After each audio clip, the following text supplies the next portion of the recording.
ಒಬ್ಬರಿಗೂ ಉಪಕಾರ ಮಾಡಬೇಕಾಗಿದ್ರೆ ಒಬ್ಬ ಕಣ್ಣೀರು ಒರೆಸಬೇಕೆಂಬ ಭಾವನೆ ನಮಗೆ ಬರಬೇಕಾದ್ರೆ ಯಾರಿಗೆ ದಯ ಐತಲ್ಲ ಅವ್ರಿಗೆ ಬರ್ತೈತೆ ಅಲ್ರಿ. ಯಾರ್ಯಾರು ಹೊಸದು ಬಂದವ್ರಿಗೆ ನೀಡಬೇಕನ್ನೋ ಭಾವನೆ ಬೇಕಾದ್ರೆ ನಮ್ಮ ಹೃದಯದೊಳಗೆ ದಯಾ ಗುಣ ಇದ್ರನ ಬರ್ತದ. ಅದಕ್ಕೆ ನಿಜಗೊಂಡ್ರು ಕರುಣದಿಂದತಿಶ ವಹ ಧರ್ಮ ಮುಂಟೆ.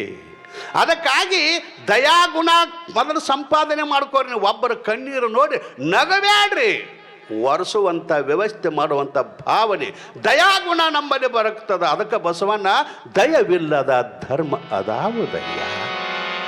ಬರೇ ಮಾನವರೆಲ್ಲ ದಯವಿರಬೇಕು ಸಕಲ ಪ್ರಾಣಿಗಳಲ್ಲಿ. ಎಲ್ಲ ಪ್ರಾಣಿ ಒಳಗೆ ನಮ್ಮ ದಯ ಇತ್ತು ಅಂತ ಕೇಳಿದ್ರೆ ಅದು ಒಳ್ಳೆಯ ರತ್ನ. ಅದಕ್ಕಾಗಿ ಸಾಧು ಮಿಲನ, ಹರಿಭಜನ, ದಯ. ನಾಲ್ಕನೇದು ಧರ್ಮ.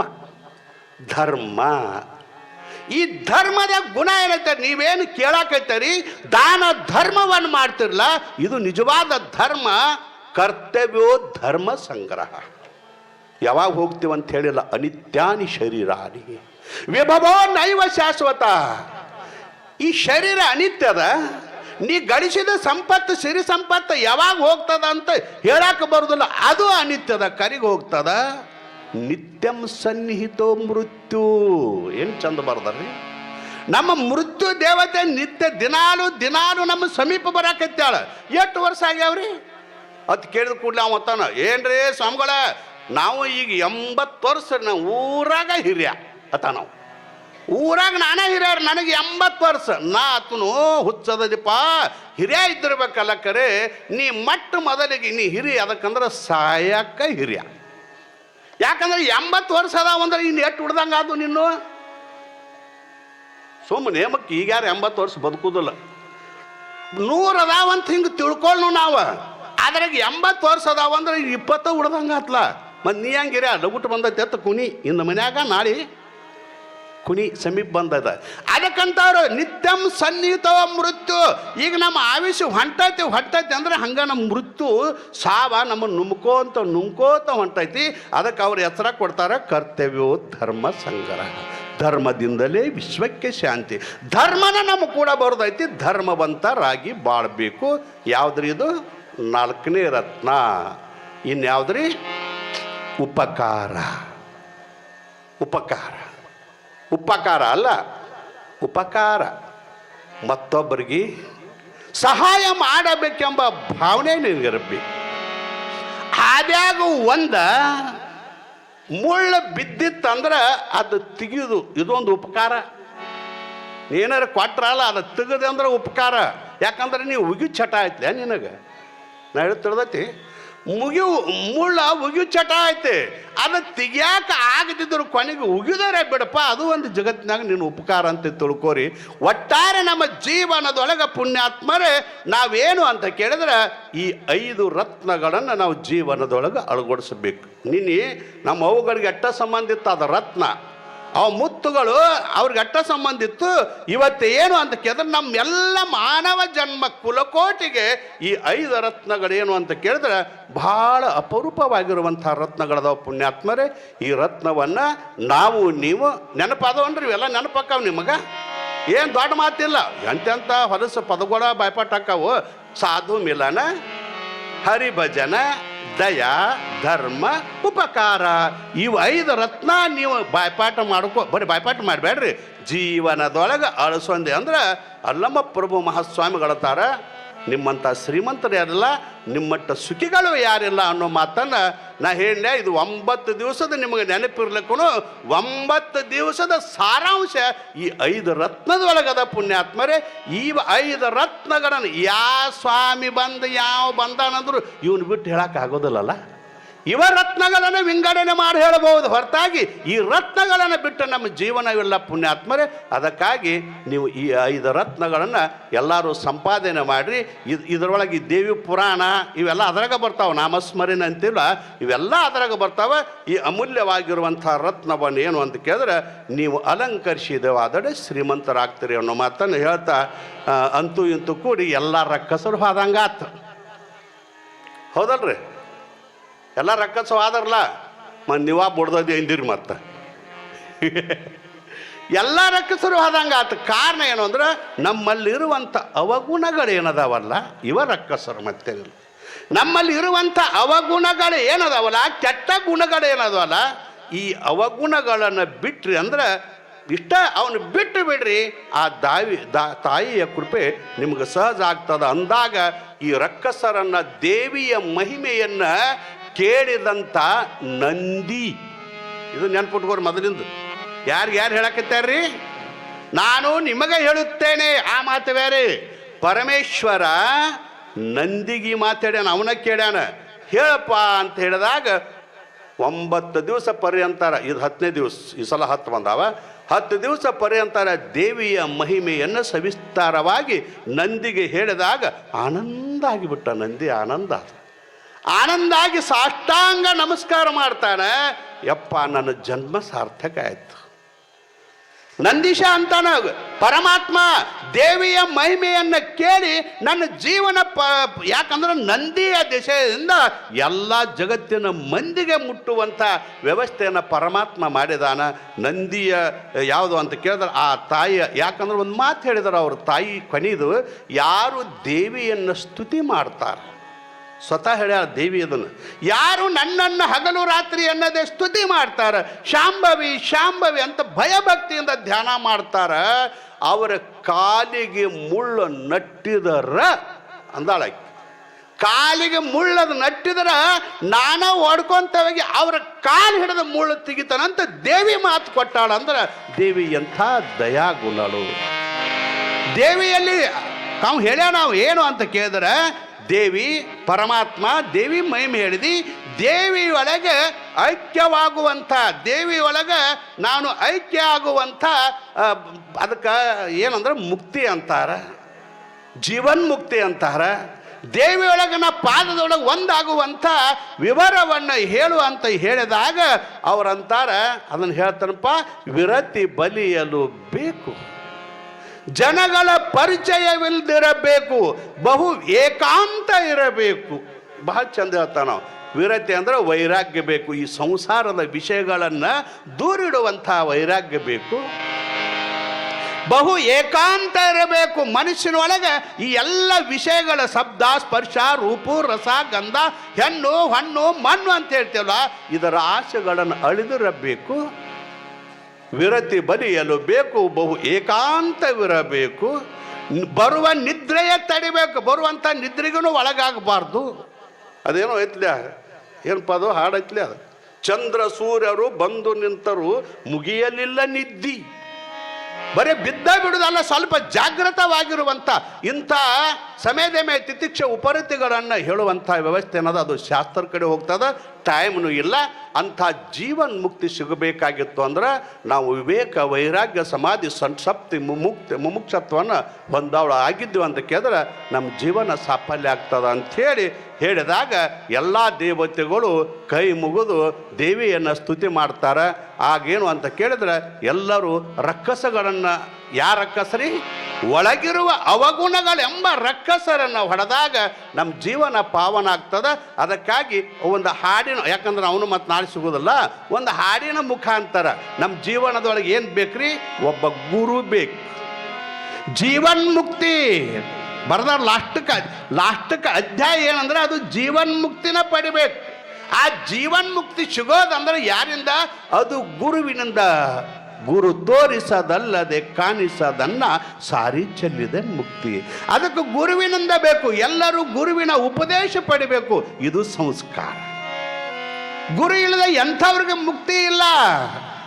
ಗುರು ಬ್ರಹ್ಮ, ಗುರು ವಿಷ್ಣು, ಗುರು ದೇವೋ ಮಹೇಶ್ವರ, ಗುರು ಸಾಕ್ಷಾತ್ ಪರಬ್ರಹ್ಮ ಇರೋದರಿಂದ ಯಾರು ಗುರುವಿನ ಮಕ್ಕಳು ಆಗಿಲ್ಲ ಅವರ ಜೀವನನ ವ್ಯರ್ಥ ಅಂತೇಳಿ ಒಂದು 4 ನುಡಿಯನ್ನು, ಯಾಕಂದ್ರೆ ಅದೊಂದು ಹಾಡಿಸಿಬಿಟ್ನಂದ್ರೆ ಅದರೊಳಗೆ ಎಲ್ಲ ತುಂಬ್ಯಾವ. ನಾ ಏನು ಹೇಳ್ಬೇಕತ್ತನೋ ಅದರ ಹಂಗೆ ನಡೆದ್ರೆ ಸಾಕು, ಮತ್ತು ಮುಂದಿನ ವರ್ಷ ಪುರಾಣ ಬರ್ತಕ್ಕ ಅಷ್ಟು ಸುದ್ದಿದ್ದಂಗೆ ಇರ್ತೈತೆ ಮನುಷ್ಯ. ಅದಕ್ಕಾಗಿ ಗುರುವಿನ ಸ್ನೇಹ ಇಲ್ಲದವನ, ಉಪದೇಶ ಇಲ್ಲದವನ ಸ್ನೇಹ ಮಾಡಬಾರ್ದು.